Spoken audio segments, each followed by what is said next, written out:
this foundation. Skale, Ephesians chapter 2, verse 20 and 21. Ephesians chapter 2, verse 20 and 21. And then it's no 2 Timothy chapter 4, verse 2 to 5. Timothy verse Billy, chapter 4, verse 2 to verse 5. And then ngisho lezo, uzophinde ngizisho lezi uma sesingena ekujuleni kwendaba. Amen. Ngiyacela ukuthi angifundele usisi uma ukuthi uyathola Ephesians chapter 2 verse 20 bese kuba uTimothy verse 2 chapter 4 from verse 2 to verse 5. Amen. Our scripture reading is taken from the book of Ephesians chapter 2. We are reading verse 20 and verse 21. Verse 20. Nakhiwe phezu kwesisekelo sabapostoli nabaprofeti uKristu uJesu uqobo eyitshele kuyi.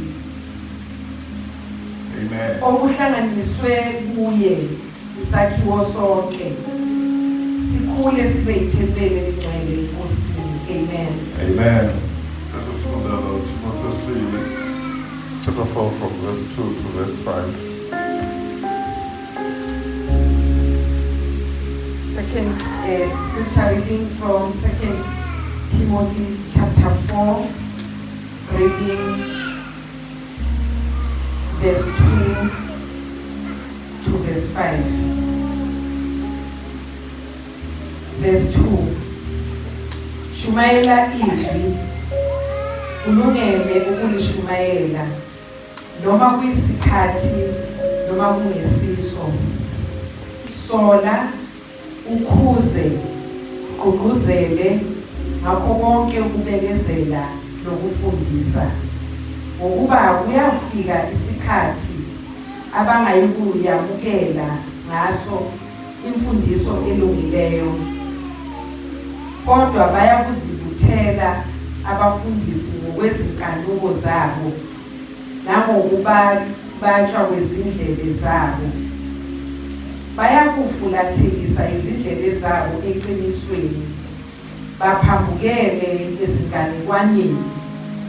Kepha wena zithibe ezintweni zonke, ubekezele kunzimeni, wenze umsebenzi womvangeli, futhi ufeze umsebenzi wakho ngokupheleleyo.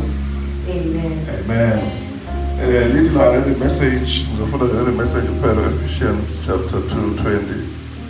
He used the apostles and the prophets for the foundation. I guess it is the foundation. The foundation.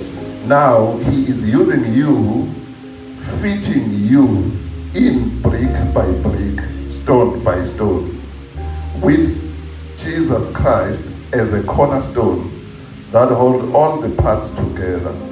We see it taking shape day after day, a holy temple built by God. All of us built into it, a temple in which God is quite at home. Amen. Amen. Now, this scripture was one, may the Lord bless the reading of His word. Amen. Amen. So there in Ephesians chapter 2, 20 and 21, we are learning Bazalwane Uguti, he used the apostles and the prophets as a foundation. A foundation. Amen. Amen. And then listen to it. Wasesesifitha sonke brick by brick, steel in a steel, and stone by stone, each and each. Kodwa kwase kuba noKristu okuyena chief cornerstone kukho konke. Ake sishayele izwi kaNkulunkulu ezakhe. Hallelujah. Lithi wakha ithempeli elingcwele. Ngazo zonke lezi zakhiwo, kodwa wakha ini bazalwane ithempeli elingcwele. Lithi nathi sakhelwe kulo ithempeli elingcwele. Ngamanye amazwi ithini zethempeli elingcwele. Ngamanye amazwi ithempeli elingcwele akulona izandla, izindlu, kodwa yithi.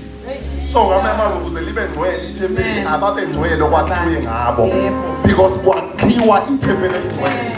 ngeke wakhe ithempeli elingcwele ngabangekho ngcwele. Amen. So ngamanye amazwi abazingcweliso kwakhiwa ngabo ukuze ithempeli likaNkulunkulu libe ngcwele. Amen. But nayindaba akusuye umpostoli akusuye umprofeti oyi-chief cornerstone kodwa uKristu. Hallelujah. Akusibo abafundisi bethu abayi-chief cornerstone kodwa uKristu. Kusho ukuthi ngamanye amazwi umsebenzi wompostoli ukuphoyinta abantu kuKristu. Amen. And lokho kuphoyinta abantu kuKristu kuba nezifundiso ezikahle bazalwane. So let me go to Timothy. Because leli nje bengaliplanile kodwa uNkulunkulu unginikeze lona nje ngoba ngihlezi phansi. Lithi preach the word ngifunda nge-Amplified as an official messenger. Be ready when the time is right and even when it is not. Keep your sense of urgency, whether the opportunity seems favorable or unfavorable, whether convenient or inconvenient, whether welcome or unwelcome. Correct those who err in doctrine or behavior. I repeat, Bazalwane. Correct those who err in doctrine and behavior. Warn those who sin. Hallelujah. I repeat, Bazalwane. Warn those who sin. Hallelujah. Exhort and encourage those who are growing towards spiritual maturity with inexhaustible patience and faithful teaching. For the time will come when people will not tolerate sound doctrine. I guess it is sound doctrine. Sound doctrine. And accurate instruction. I guess it is accurate instruction. Hallelujah. Accurate instruction. Oh, hallelujah. That is pleasing. They will accumulate for themselves many teachers, one after another, chosen to satisfy their own desires and to support the errors they hold on to, and will turn their ears away from the truth and will wander off into the myths and man-made fictions and will accept the unacceptable. Hallelujah. But as for you, be clear-headed in every situation, stay calm and cool and steady, endure every hardship without flinching, to do the work of an evangelist, fulfill the duties of your ministry. Can I take only verse 5 with the TPT, Bazalwane? Hallelujah. So be alert to all these things and overcome every form of evil. Carry in your heart the passion of your calling as a church planter. I can see the church planter, hallelujah. And an evangelist, I can see an evangelist, hallelujah. Fulfill your ministry calling. So remember, the Bible says, if you are a church planter, do your ministry as a church planter. And part of your ministry is to correct any errors in doctrine. Hallelujah. It says, expect the sound doctrine will not be welcome. But in any case, whether it is welcome or unwelcome, teach the sound doctrine. Sound doctrine, and they will gather preachers ukuthi babambelele ezonweni zabo. Akusho mina kusho iBhayibheli. But they will gather the preachers ababasiza ukuthi bezizwe kahle, beyizwe justify lento yezono zabo. Bezwe lo preacher ubakitaza kamnandi manje. Uyibeka kamnandi lento wenza bakhululeke. Bezwe ukuthi kumnandi la ukuhlala kulesono sami no preacher uyakufakazela. Hallelujah. Lithi kulungiseke lokho. You know, do the work of an evangelist. Wenze njani? Kulungise lokho. Hallelujah. Ngizolungisa lokho ke namhlanje ngalizabela.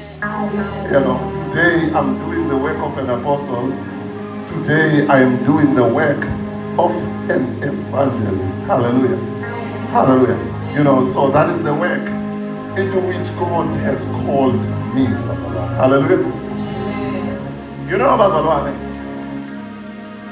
it is very simple. If we can take God and His word, very simple.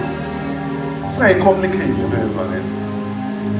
thina abapostoli nabaprofeti nabapastor sinobe complicated. Sibe nezambulo ezithile ezicashile kulezwi.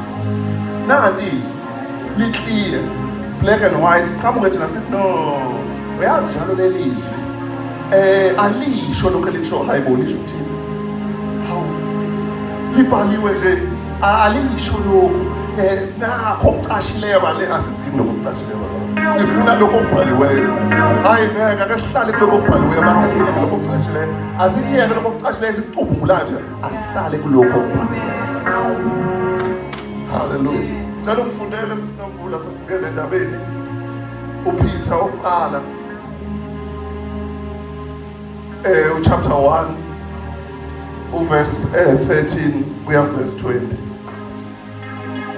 First Peter chapter 1 verse 13 kuya verse 20. Kodwa uzoqala kuHebrews chapter 12 ungifundele verse 14. Hallelujah. Hebrews chapter 12 uzongifundela verse 14 bese ungifundela verse 16. Hebrews chapter 12 verse 14 and 16. Then izobe sesigcina uPeter uqala chapter 1 verse 13 to verse 20. Amen. Awutshela umakhelwane ukuthi mfundisi. Tshela umakhelwane ukuthi mfundisi. Sicela okubhaliweyo. Hayi lezambulo zakho. Hayi lezi mfihlakalo zakho. Sicela okubhaliweyo. Amen. Fundele.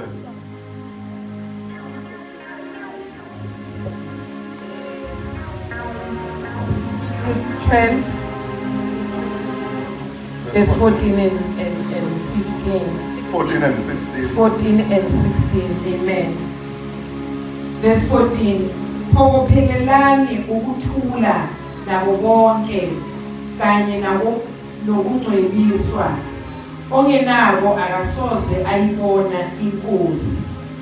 Verse 16, makungabibikho umuntu ogexelwa isimilo kumbe odumazayo njengo-Esawu owathengisa ngobuzibulo bakhe nesidlo esisodwa nje. Amen. Hey, uthathekisa ngozibula utshela umakhelwane. Thengise heritage. Ungathekisi lesizibula. Hallelujah. Ngicela ungifundele First Peter. Mhlambe awuthi ngifunde ngesingisi before siye First Peter. Ngifunda leli osisinomvula abelufunda. Hallelujah. That was Hebrews.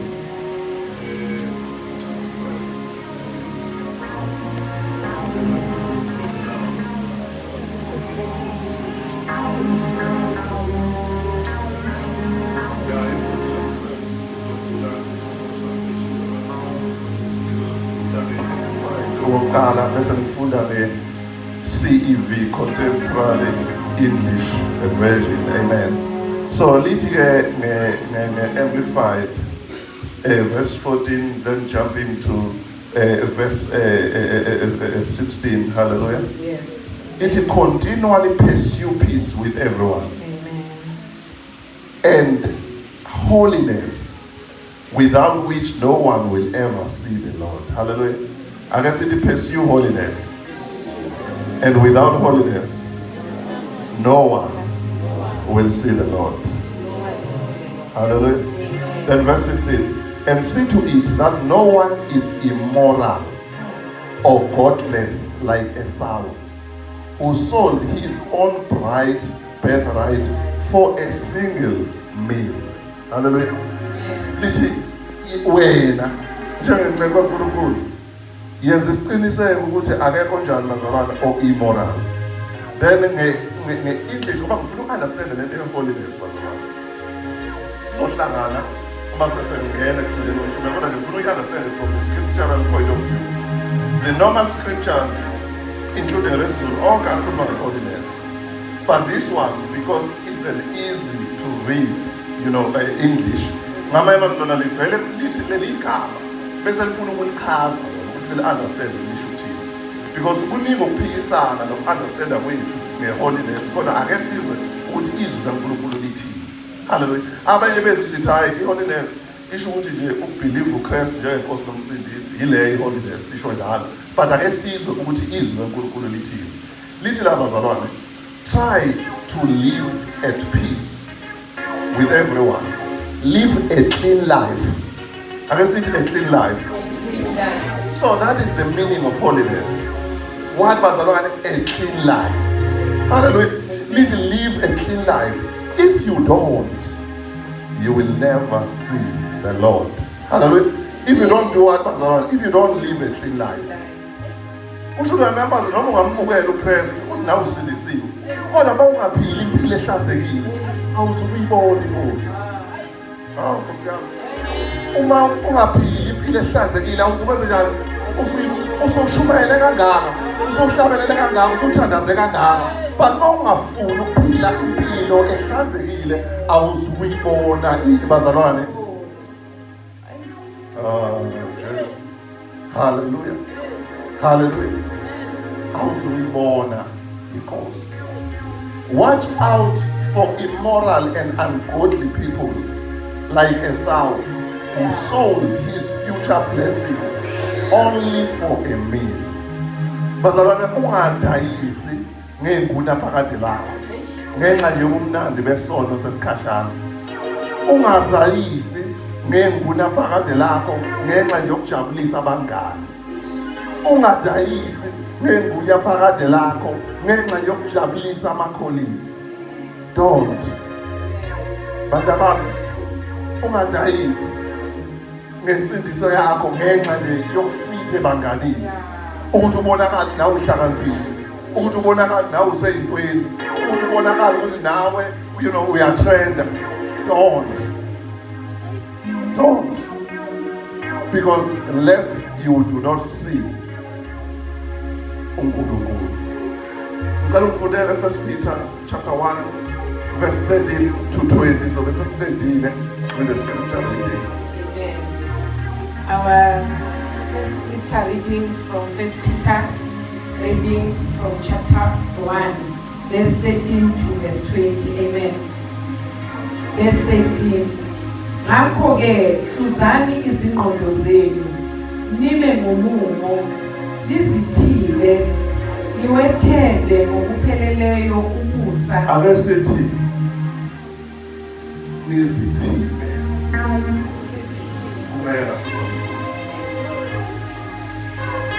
Niwethembe ngokupheleleyo umusa eliza kuwabelwa mhla kwembulwa uJesu Kristu. Njengabantwana abalalelayo, ningabukwake izinkanuko zakuqala ngenxa yokungazi kwenu. Kepha njengalokhu onibizileyo engcwele, nibangcwele nani kukho konke enikwenzayo. Ngokuba kulotshiwe ukuthi manibe ngcwele ngokuba mina ngingcwele. Uma nimbiza ngokuthi ubaba, yena owehlulela lowo nalowo ngokwemisebenzi yakhe engakhethi. Ngakho-ke hambani ngokwesaba ngesikhathi nisaphila. Mina niyazi ukuthi nahlengwa ezintweni ezingasho lutho zokhokho benu, hhayi ngezinto eziphelayo njengesiliva noma igolide, kodwa nahlengwa ngegazi likaKristu elinqabileyo, ungathi elewundlu elingenacala nasici. Wakhethwa umhlaba ungakasekelwa, kodwa wabonakaliswa ngezikhathi zokugcina ngenxa yenu. Wakhethwa umhlaba ungakasekelwa, kodwa wabonakaliswa ngezikhathi zokugcina ngenxa yenu. Okungaye nikholwa kuNkulunkulu, yena owamvusa kwabafileyo, wamnika inkazimulo, ukuze ukukholwa kwenu nethemba lenu libe kuNkulunkulu. Amen. Amen. Ngicela ukufunda nama-translations amathathu. Ngicela ningilalele kahle bazalwane. Ngiqala nge-TPT. So then, prepare your hearts and minds for action. Stay alert and fix your hope firmly on the marvelous grace that is coming to you. For when Jesus is unveiled, a great measure of grace will be released to you. As God's obedient children, never again shape your lives by the desires that you followed when you didn't know better. Instead, shape your lives to become like the Holy One who called you. For the scripture says, you are to be holy because I am holy. Since you call on him as your heavenly Father, the impartial judge who judges according to each one's works. I guess he judges according to each one's works. Wahlulela ngokwemisebenzi yomuntu. So live each day with holy awe and reverence throughout your time on earth. For you know that your lives were ransomed once and for all from the empty and fertile way of life handed down from generation to generation.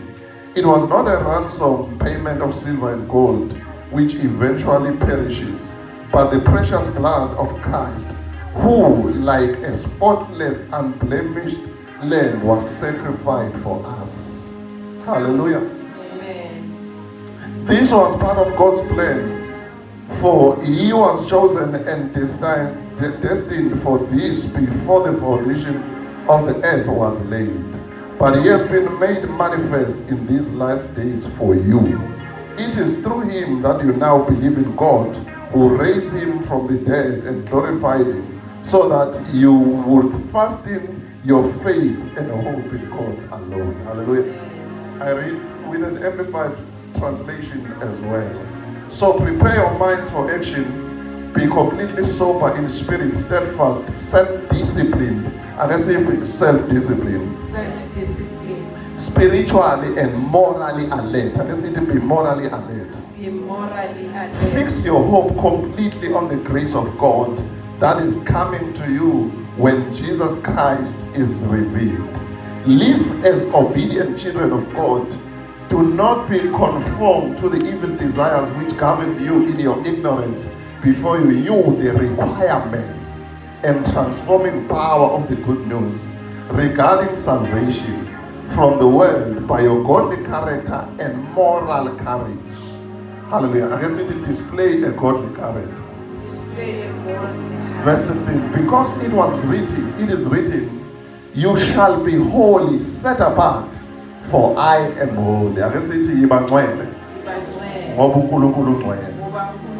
if you address as a father the one who impartially judges according to each one's work, conduct yourself in reverent fear of him and with profound respect for him through your time on earth. Hallelujah. Akesithi mesabu uNkulunkulu. Uhloniphe uNkulunkulu ngezenzo zakho.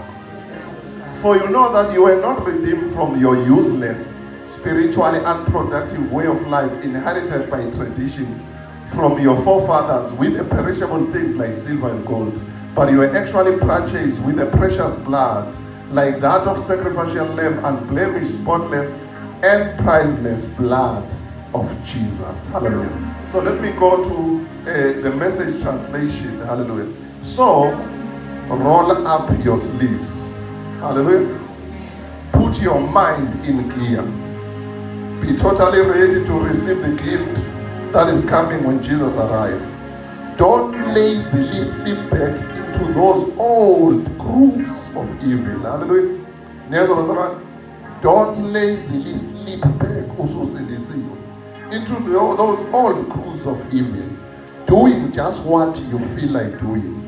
You didn't know any better then. You do now. As obedient children, let yourselves be pulled into a way of life shaped by God's life. A life energetic and blazing with holiness. God said, I am holy, you be holy. You call out to God for help and he helps. He is a good father that way. But don't forget, he is also a responsible father. He won't let you get by with sloppy living. Can I repeat that, Pastor? Can you say after me? God is a good father. He helps me when I ask for help. But the same God is a responsible father. He won't allow me to go back to the sloppy living. Hallelujah. Your life is a journey you must travel with a deep consciousness of God. Hallelujah. It cost God plenty to get you out of the dead end, empty-handed life you grew up in. He paid with Christ's sacred blood, you know. He died like an unblemished sacrificial lamb. And this was no aftermath, even though it has only lately, at the end of ages, become public knowledge. God always knew he was going to do this for you. It is because of this sacrifice, Messiah, who God then raised from the dead and glorified, that you trust God, that you know you have a future in God. Now that you have cleaned up your lives by following the truth, love one another as if your lives depend on it. Hallelujah. So this is verse 22 now, which we did not read. It says, now that you have done one Bazalwane, you have cleaned up your life. Hallelujah. Hallelujah. Now, the title of my message shortly, Bazalwane, says, Holiness. Or let me start this way, grace and holiness. I can say the grace and holiness. Grace and holiness. I can say the umusa nobungcwele. Amen. Now, Bazalwane, uma siqala lapha 1 Peter from verse 13 to verse 14.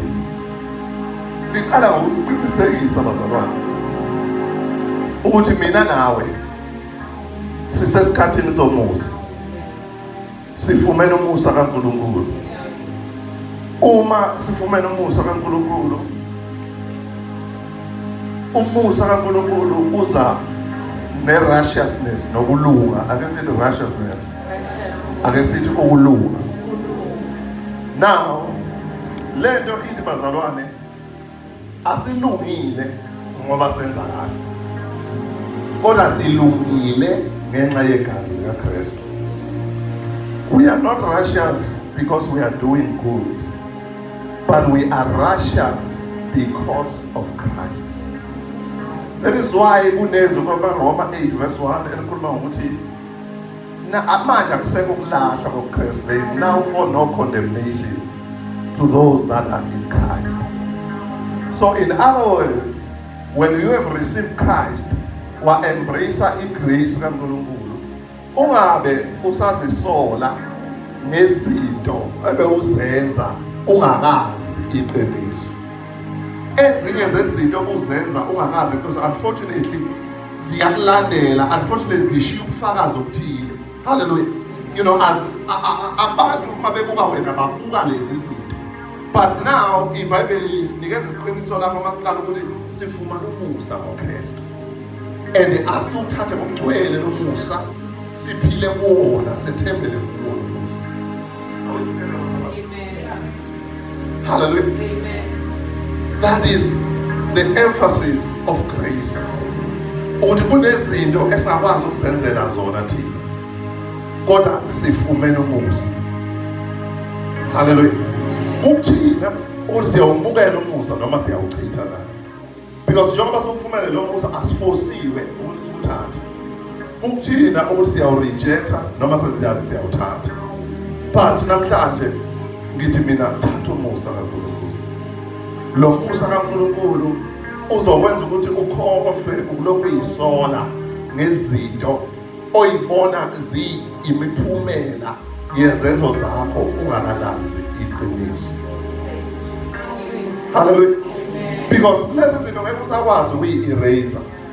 Sefana wena uvele ubhukude emseni bese uvele ungabusabana kulashwa. Njengoba lisho kuRomans 8 verse 1 ukuthi there is now therefore no condemnation to those that are in Christ Jesus. Are we together, bazalwane? Hallelujah. So it narrates this. But bese liyaqhubeka bazalwane.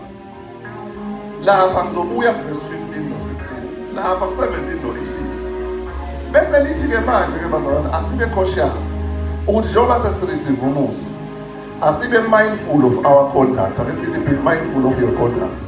Be mindful of I-conduct bazalwane isho izenzo zakho nokuyiphatha kwakho.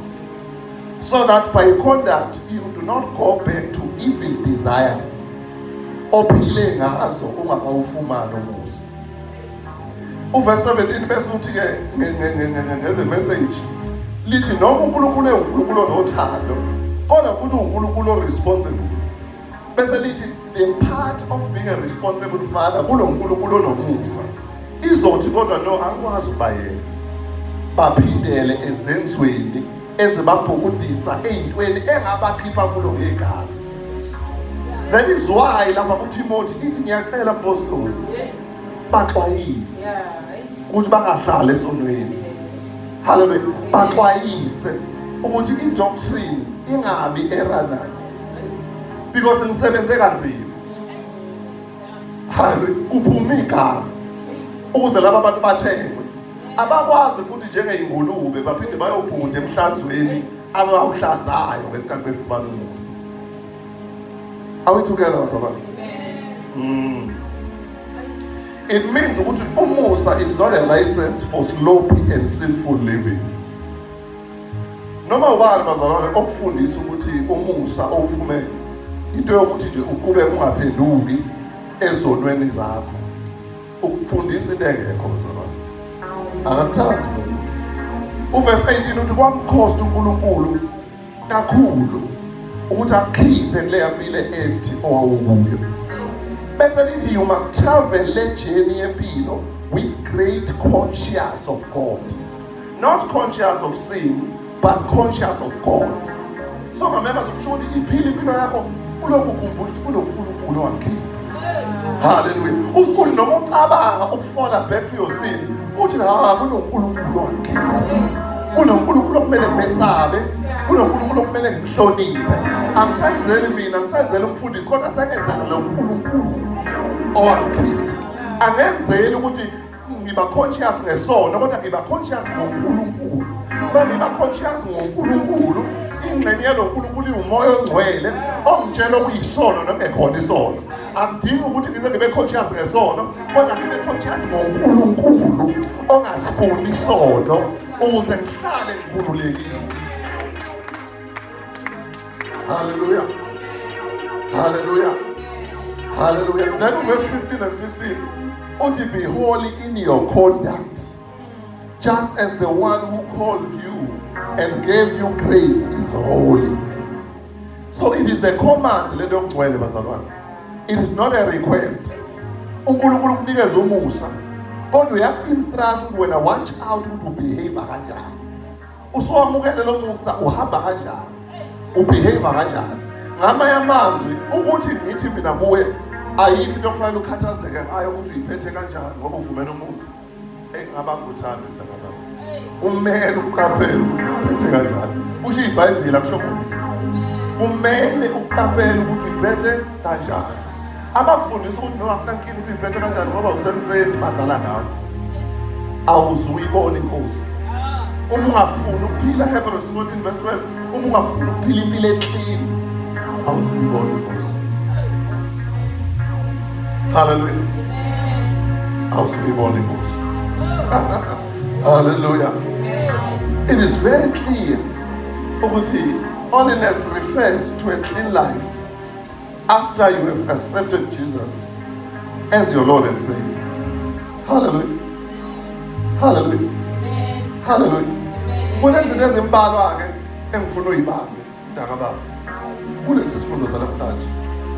Number 1, umusa. Ake sithi umusa. Umusa. Uyamukelwa mahhala okuvuma uKristu. Awusetshenzelwa, uletha nokulunga. Ake sithi grace is received for free by accepting Christ. It is not earned, and it brings righteousness with it. Number 2, ake sithi however God through a principle of holiness expect me to watch out my conduct and make a decision to quit a worthless life of sin that I lived with before receiving grace. My conduct is important to God. I must never lie to myself. Ukuthi ngoba ngivumela umusa ukuyiphatha kwami akusabalekile. Number 3. Akasithi God is holy. God is holy. And I am made And I made in the image in the image and his likeness. and his That is why God command me That is why God that because he is holy, that is I must be holy I must be holy in my conduct. in my conduct. Hallelujah. Amen. Number 4, I said holiness Holiness refers to clean life.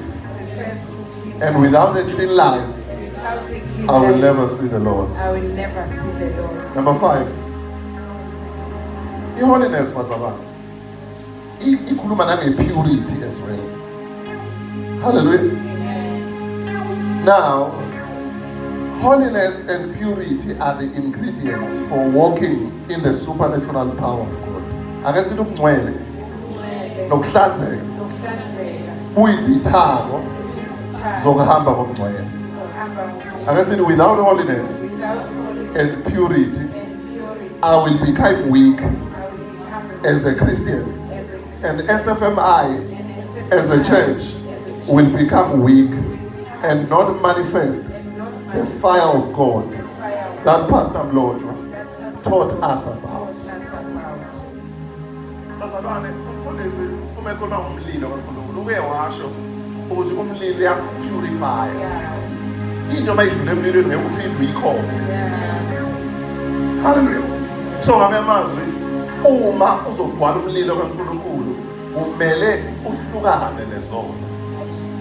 Kumele uhlukane nempilo engekho clean.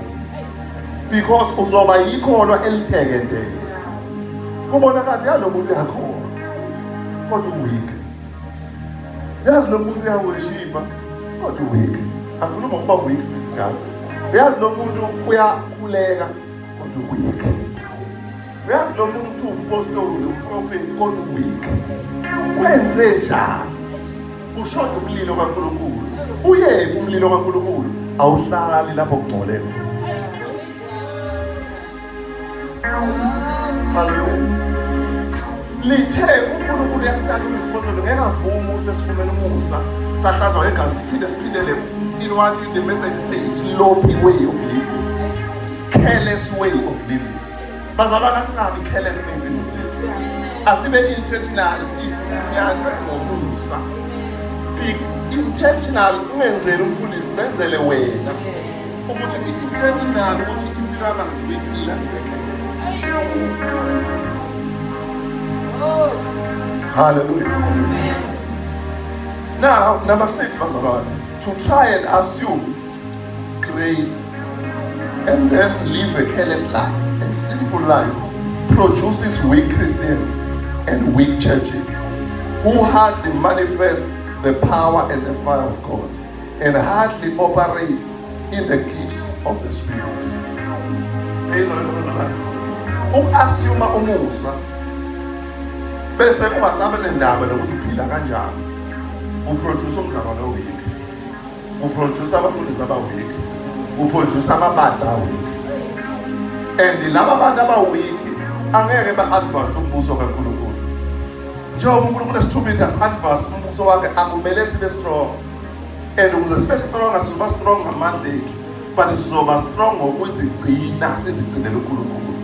Lithele isiZulu sithibeni, sibambeni, sibani izinto ezikhanukelayo. Ngoba akusho ukuthi ngoba usufumene umusa nje usakhanuka. Usazokhanuka. Usazoyibona zikunulusela izinto ezikhanukisayo. Akusho lo usubhude emsendweni wena usozo wakhanuka. Uzokhanuka, the more usemsendweni the more uzokhanuka. Be careful of your conduct. Bazalwane, my worry is not about indaba yokuthi uzoya nezulwini noma uzobuya.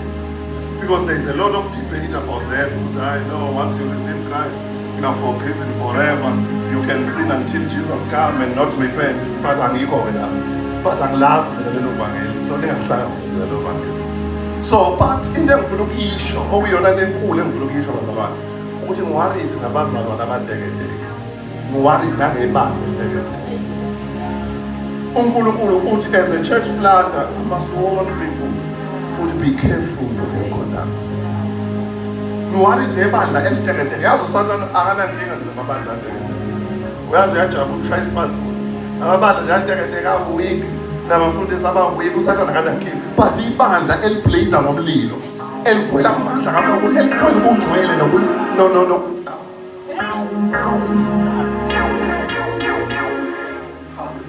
Ilelo bandla elizo-advance umbuso kaNkulunkulu. Ilelo bandla elizophushela umbuso kaNkulunkulu, elizothatha umbuso kaNkulunkulu a step forward.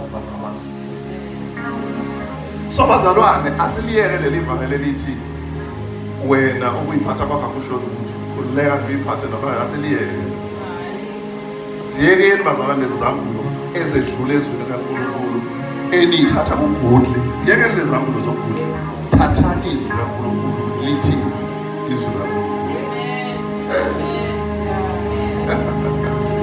Ay bazalwane. Muya lapha kuGudli uzothola ama-thesis. Khona abantu ababhala ama-thesis babiza ngama-arguments. Bazalwane yekani ama-arguments. Shumayelani izwi. Yenzani izwi. Babiza ngama-arguments. Ukube mina ongumphostoli oxhumana uthola ukubhala i-thesis i-argument. Ngipresent into yami engabhaliwe ezweni kaNkulunkulu. Ngizama izwi kaNkulunkulu beka ngendlela yami ukuthi lifithe lento yami etshela abantu ukuthi abakhululeke, akunankinga noma bengenzani, baxolelwa forever. Hayi khona bazalwane. Uthini umbhalo? Mina nginifundele umbhalo bazalwane. Mina vele bazalwane angisuye umuntu wezambulo. Umuntu onginakusiza nginazi izambulo ejulile, anginazi lejulile. Nginezwi likaNkulunkulu. You know, and kuyenzeka futhi ngize ngiqeda abantu bephoxeke ukuthi awu asiyithonanga lento, you know, that thing, you know, I don't have that thing. If you're looking for that thing, you will not find it with me. You will just find the word of God.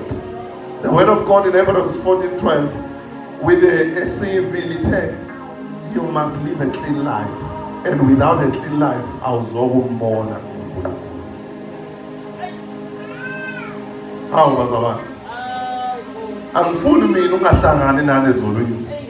Ngibuza ukuthi baphi laba abantu engangibashumayeza. Kuthiwa nokubashumayeza ubatshata abakhululeke abenze noma yini abayifunayo. Lishilo izwi lapha kwenye ama-translations laliyekani ukuthi bese nithi senifumene uma senoyiphilela nje ngendlela enithanda ngayo. Lithi phela ngaleso sikhathi naningaka ufumana umusa, naningakalazi iqiniso, manje senazi iqiniso manje. Sakhe ithempeli lenkosi bazalwane.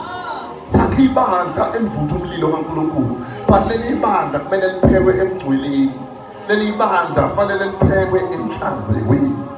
Le nhlazeko ayenziwa izenzo zethu. Umizwa kahle ungangibambanisi. Le nhlazeko ayenziwa ukuthi ungatholi kwakho nokungathakathi kwakho, yenziwa igazi likaJesu.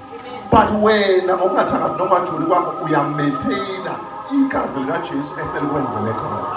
Noma angithi you know, kwenziwa, you know, umusa kaNkulunkulu.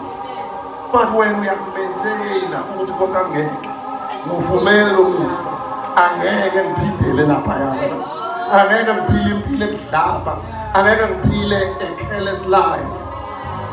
uNkulunkulu ukhokhe kanzima, ukhokhe ngegazi, akakhokhanga amagolide namasiliva azobuya anyamalala, kodwa ukhokhe ngegazi lendodana yakhe. Ngakho bazalwane, asithole umusa bese sibangcwele. Angazi kwenzeka kanjani, abashumayeli nabapostoli nathi sonke siyayiphambanisa, siyayilwisa le sense ngaliyalo. Kukhona abomusa, kukhona abongcwele. Abomusa ngathi abazwani nabongcwele, abongcwele ngathi abazwani nabo. Hayi kokwenze njani i-confusion yabo. Asifumane umusa, kodwa bese siyawumaintaina lo musa ngobungcwele. Asingaxabani, sixabanelane bazalwane. Asingabi namakhempu omusa nawongcwele. Asihlanganise lento. Sithi sifumene umusa siwusebenzelana. Ngakho sizoqaphela ukuthi sihamba kanjani. Hallelujah. Sizoqaphela ukuthi senze kanjani bazalwane, sihamba kanjani. Lithe izwi kaNkulunkulu rebuke, correct. As an apostle, correct ama-errors, ama-erroneous doctrine. Correct, rebuke. You know, when you speak like this, abantu bazothatha, hey, no yazi uthwesa abantu bankulunkulu umzima ubabuyisele emthethweni. Hayi bazana yikho umzima leyo. Fumana umusa. Masofumana umusa landela umoya engcwele. Umoya engcwele ungcwele akazwani nento errong. Akukho mzima yinto yokusebenza kanzima. Ngoba sizodwa sikushumayeza ukusebenzani kanzima. Nizoze niyeke ukukholwa, asinicekeke sithi yenzani nikuthandayo ngoba nizayeka ukukholwa asikwazi. Kungcono sililande ngaphandle. Ukunokuthi senihlezi phakathi senidukise. Fumana ayini enzima la. Akho mthetho, ngesiphindizele emthethweni uJesu wakhipha emthethweni. But akakhiphanga emthethweni kamoya, wakhipha emthethweni kaMoses. Mhlawumbe ababeseqedela kahle lento. Wakhipha emthethweni kaMoses, akakhiphanga emthethweni kamoya. Uthi manje awuseke emthethweni. Uthi manje umthetho wami sengiwubhale enhliziyweni zenu. Hayi bakithi. Sengubhalile ukuthi kube khona abakuthusayo. Kodwa sengiwubhale kini. Sengihamba ngomoya. Akusho asikho lawless. Ingakho incwadi kaJuda 20 chapter yodwa vele ikhuluma watch out for lawless people. Abantu abazokhipha ini aba lawless asikho lawless. We are lawless concerning umthetho kaMoses, but kusenomthetho kaNkulunkulu oregulator umoya engcwele ukuthi asibe ngcwele ngoba hayibo si understand phela ukuthi kanti muphi umthetho ofree kuwona. Muso kuba free ngisho nasemthethweni kamoya. Yiba free emthethweni kaMoses kodwa kunomthetho kamoya. uPaul mayipresent kwesikhathi uthi I am bound as a servant. Uthi ngisibopho somusa ngiboshiwe. Angisakwazi ukubona ngoba ngiboshiwe. Uthi impilo engiyiphilayo angisayiphileli mina kodwa sekuphila uKristu kimi. uPaul is a champion of grace but akayiphambanisi lento. Angazi ilahle kabi usengiboshiwe. Hayi sengiboshiwe vele nomthetho kaMoses wahluleka. Before uvama umthetho bimonga wona kakhulu. Kodwa manje sengivele ngaboshwa ngaboshelwa umoya engcwele. Angisakwazi ukubona ngoba ngisayiphileli mina. SekuNkulunkulu ophila kimi. uNkulunkulu akanasono, uNkulunkulu akoni, uNkulunkulu akasifuni sono.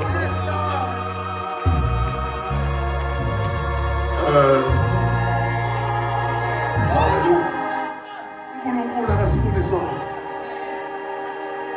Yingakho uJoseph wabaleka wazokhumula nebhaji. Hallelujah. Hallelujah. Yingakho hlabela ethi baleka ngeenyawo zombili. Hayi Nkosi yami.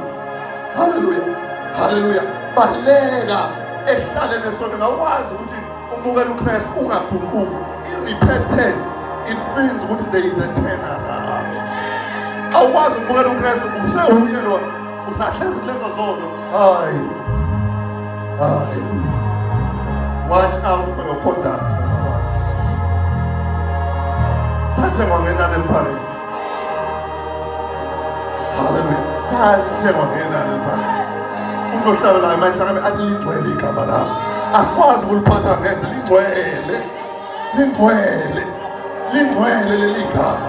Igama lomuntu wafa wayohlwitha amakhetha ngesono wangena ebujuleni insuku ey'ntathu eHadesi wabuye egcwele wabuye ekhazimula safa kanye naye savuka kanye naye ngesono savuka kanye naye sezigcwele. Asisebenzi kanzima ukuthi siyiphathe kahle kodwa kunomoya osilawulayo njengehashe elikhontrolwa amantomu nathi kunomoya osikhontrolayo. Sithi sibheka ngapha uthi siyale, sithi sibheka ngapha uthi siyale, sithi sibheka ngapha uthi siyale. Ilula lento.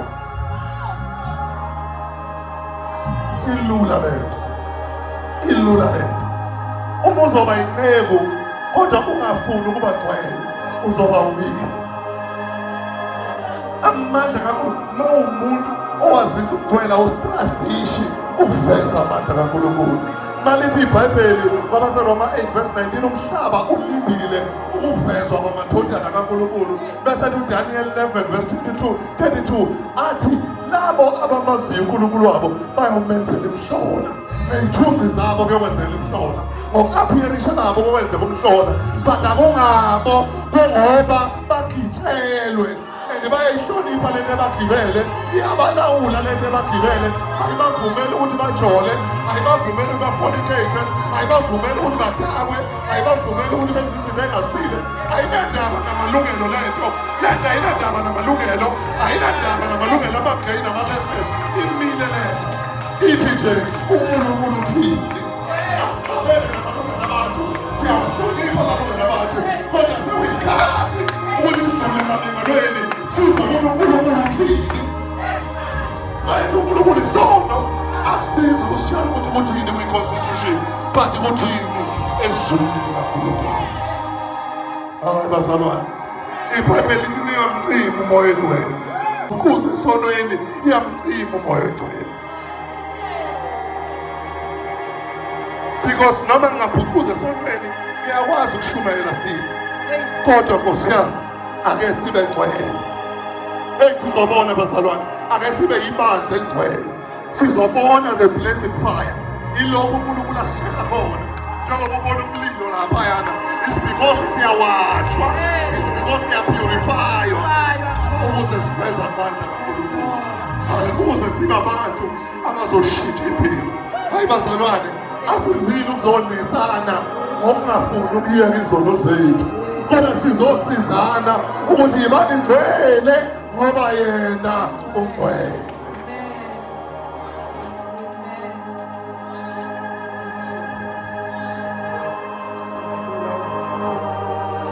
Phakeme uNkulunkulu wethu, wena wedwa Nkosi enamandla uyingcwele. Baba, sisondela kuwe ngokukholwa. Baba onamandla kaBaba, purify us Nkosi enamandla, wash us Nkosi engcwele, make us clean Nkosi engcwele, ngelihle igama likaJesu Kristu waseNazaretha. Baba ingcwele, whatever guilt, Baba ingcwele msihla, Baba sesiyahlambuluka, Baba ingcwele sesiyahlulekisa, siyaqonda Nkosi engcwele ukuthi ukuze sihambe Baba ebungcweleni, Baba kumele Nkosi enamandla singene in the holy of the holies. Kungabi nasengo phakathi kwethu nawe, siyahlulekisa Baba, indasifika ukufikelela kuwe. Baba ingcwele sesiyahlulekisa nanoma yini. Suka bo, yebrehelelena sikabo bo, yebrehelelena sikabo. Baba noma yini esenza singafinyeleli, Baba in the holy of holies, Baba siyahlulekisa. Baba we fully surrender. Baba ingcwele siyafinyeleli wonke. Baba ingcwele sishilo utho. Jesus mighty name, in the name of Yeshua HaMashiach, in the most powerful name. Baba siyakumisa, siyakumisa konke. Baba konke siyakumisa, konke sekuyasho ukuthi uJesu inkosi, konke sekuyavuka, konke sekuyavuka. Siyabonga uNkulunkulu, isimo sonke sesiyaguqa. Baba ngisho indalo isiyafakaza.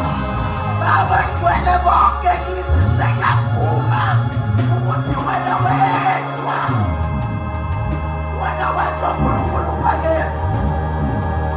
We bless your holy name. We worship you, Jesus. We worship you, Lord.